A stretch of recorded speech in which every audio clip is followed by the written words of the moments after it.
അയ്യപ്പൻ വിളക്ക് നടത്തുമ്പോൾ വിളക്കിനായി അമ്പലം കൂട്ടുമ്പോൾ വാവരുടെ പള്ളിയും കൂടി പണിയുന്നുണ്ടല്ലോ. തുള്ളുമ്പോൾ ബാങ്ക് വിളിയും ചെയ്യാറുണ്ട്. അതിൻ്റെ ഐതിഹ്യം പറഞ്ഞാൽ നന്നായിരുന്നു.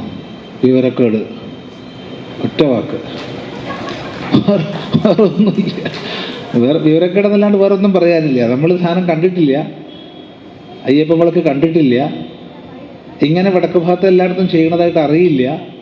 ഇവിടെ ഉണ്ടെന്ന് കേട്ട ഒറ്റ മറുപടികൾ വിവരക്കേട്, വേറൊരു വാക്കില്ല. അപ്പം ആര് ഇതൊക്കെ തുടങ്ങി, എങ്ങനെ ഇതൊക്കെ വന്നു എന്നാലോചിക്കുക.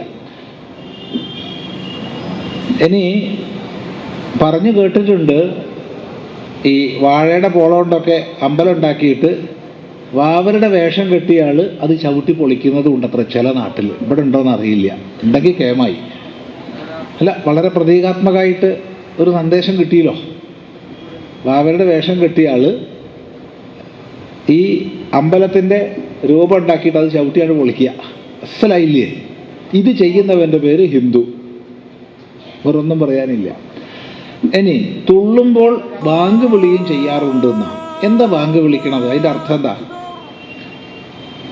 എല്ലാ മതങ്ങളിലും നന്മയുടെ അംശങ്ങളുണ്ട്, എല്ലാ മതങ്ങളിലും തിന്മയുടെ അംശങ്ങളുണ്ട്. എല്ലാത്തിലും, ഹിന്ദു, ക്രിസ്ത്യൻ, മുസ്ലിം വ്യത്യാസം ഒന്നുമില്ല. അതിന് എല്ലാത്തിലും നന്മ തിന്മകളുണ്ട്. ഓരോന്നും അതിൻ്റെ ശുദ്ധമായ രീതിയിൽ മുന്നോട്ട് പോകുമ്പോഴാണ് അത് ഉദ്ദേശിക്കുന്ന ലക്ഷ്യത്തെ പ്രാപിക്കുക.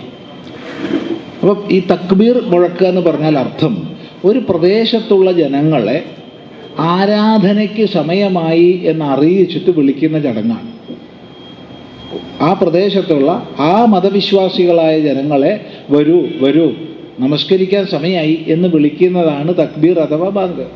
അതിൽ ആദ്യം തന്നെ പറയുന്നത് അല്ലാഹു അല്ലാതെ മറ്റൊരു ദൈവം ഇല്ല എന്നാണ് ഒന്നാമത്തത്. രണ്ടാമത് പറയുന്നത് അതിൻ്റെ പ്രവാചകനായിട്ടുള്ളതാണ് മുഹമ്മദ് എന്നുള്ളതാണ്.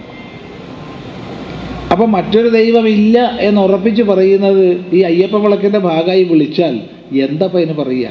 ഇസ്ലാമിനെ സംബന്ധിച്ച് ശരിയാണ്, തീർച്ചയായിട്ടും വേണ്ടതാണ്, അതിനെ നമ്മൾ എതിർക്കുന്നില്ല. പക്ഷെ അയ്യപ്പൻ വിളക്കിൻ്റെ ഭാഗമായിട്ട് ചെയ്താലോ എന്താ ഇതിൻ്റെ അർത്ഥം? വിപരീതല്ലേ? ചിന്തിച്ചു നോക്കുക.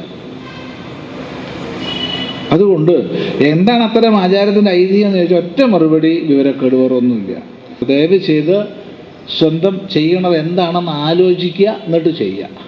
അതിൻ്റെ യുക്തിയും ശാസ്ത്രവും എന്താണെന്ന് മനസ്സിലാക്കുക, എന്നിട്ട് ചെയ്യുക. അപ്പം മനസ്സിലാവും വിവരക്കേടാണെന്നുള്ളത്. ചെയ്യാതിരിക്കുക.